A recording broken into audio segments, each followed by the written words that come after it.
Christian ഒരു വേഷത്തിൽ photoshoot ഉണ്ടായിരുന്നു, ബൊട്ടിക്കിന് വേണ്ടി. അപ്പം അത് ചെയ്തു. അപ്പൊ അത് ചെയ്തപ്പോൾ ഒരുപാട് ആൾക്കാർ നിങ്ങൾ ഒരുമിച്ചു കല്യാണം കഴിഞ്ഞു എന്നൊക്കെ ഒരുപാട് കമന്റുകളൊക്കെ വരാറുണ്ട്. അപ്പൊ അതിനുശേഷം പിന്നെ ഇപ്പം കല്യാണം കഴിക്കുന്നു. ഇത് ആൾക്കാരുടെ ഇടയിലേക്ക് ഒരു ഭയങ്കരമായിട്ടുള്ള ഒരു ഭൂമി പിന്നെയും കൊടുക്കല്ലേ നിങ്ങൾ? ഇത് എനിക്ക് വന്നിട്ട് പേഴ്സണായിട്ട് എനിക്ക് അത് മൈൻഡിൽ ഞാൻ എടുക്കുന്നില്ല. ബിക്കോസ് ഞാൻ ഈ ഒരു പ്രൊഫഷണൽ ഇതിലാണ് ഞാൻ ഇരിക്കുന്നത്. അപ്പോൾ ഇതിനു മുമ്പും എനിക്ക് അതുപോലൊക്കെ വന്നിട്ടുണ്ട്. സോ അതുകൊണ്ട് മനസ്സിലാവും ആൾക്കാർക്ക്. മേ ബി ഇന്നോ ഇല്ല, നാളെയോ ഇല്ല, മറ്റന്നാളോ എപ്പോഴെങ്കിലും ഒരു ദിവസം മനസ്സിലാവും ഇതൊരു ആക്ടിങ് ആണ്, ഒരു സംഭവമാണ്. അപ്പൊ ഇത് പറയുന്നത് അപ്പൊ നിങ്ങൾ ഒറിജിനൽ ആയിട്ട് ഒന്നാവില്ലേ? ഇല്ല, ഇല്ല, ഫാൻസിനൊന്നും പ്രതീക്ഷിക്കാൻ പറ്റില്ല. കൂടുതലായിട്ട് ഫാൻസ് ആഗ്രഹിക്കുന്ന നിങ്ങളുടെ ജീവിതത്തിലുള്ള ഒരു ഒന്നിക്കലാണ്.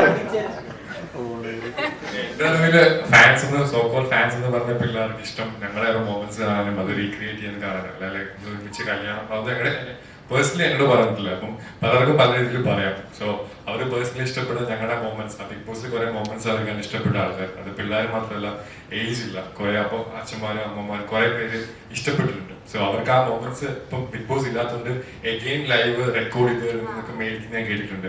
സോ അങ്ങനത്തെ ഒരു മൊമെന്റ്സ് അവർക്ക് മിസ് ചെയ്യുന്നുണ്ട്. ലൈക് സംവാട്ട് ഇപ്പൊ ഞാനും നമ്മളും ചെറുപ്പത്തിൽ ഇപ്പം കുറെ തിങ്സ് മിസ് ചെയ്യുന്നുണ്ട് ഇപ്പൊ ചാനലിലൊക്കെ. അപ്പൊ അതുപോലെ മിസ് ചെയ്യുന്നതുകൊണ്ട് അവര് പിന്നെ പിന്നെ റീൽസ് അല്ലെങ്കിൽ വീഡിയോ ചോദിക്കുന്നുണ്ട്.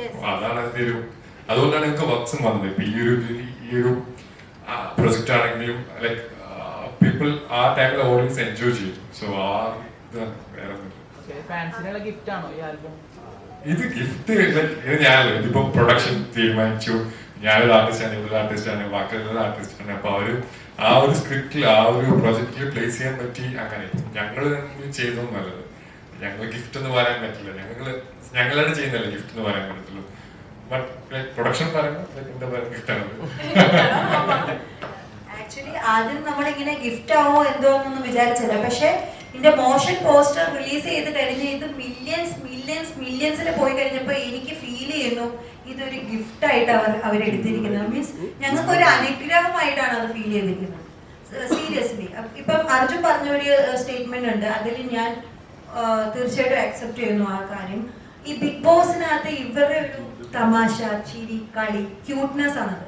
അപ്പൊ ആ ഒരു സംഭവം ബിഗ് ബോസ് നിന്ന് കഴിഞ്ഞപ്പോ പല ആൾക്കാരും അത് മിസ് ചെയ്തിട്ടുണ്ടായിരുന്നു. അപ്പൊ ഇവരുടെ ഫാൻസ് അത് ഇങ്ങനത്തെ ഇന്റർവ്യൂ അല്ലെങ്കിൽ ഇങ്ങനത്തെ പ്രസ് മീറ്റ് അല്ലെങ്കിൽ അതിൽ കൂടെയാണ് അവര് റീകളക്ട് ചെയ്യുന്നത്, അവരത് ആഘോഷിക്കുന്നത്. സോ അതിനാണ് അവര് കൂടുതൽ ഡിമാൻഡ് ചെയ്യുന്നത്. നോട്ട് ഫോർ ഇവരുടെ പേഴ്സണൽ ലൈഫ് എന്താണെന്ന് അറിയാനല്ല ആക്ച്വലി. റീസെന്റ് ആയിട്ട് ബിഗ് ബോസിനെ ബേസ്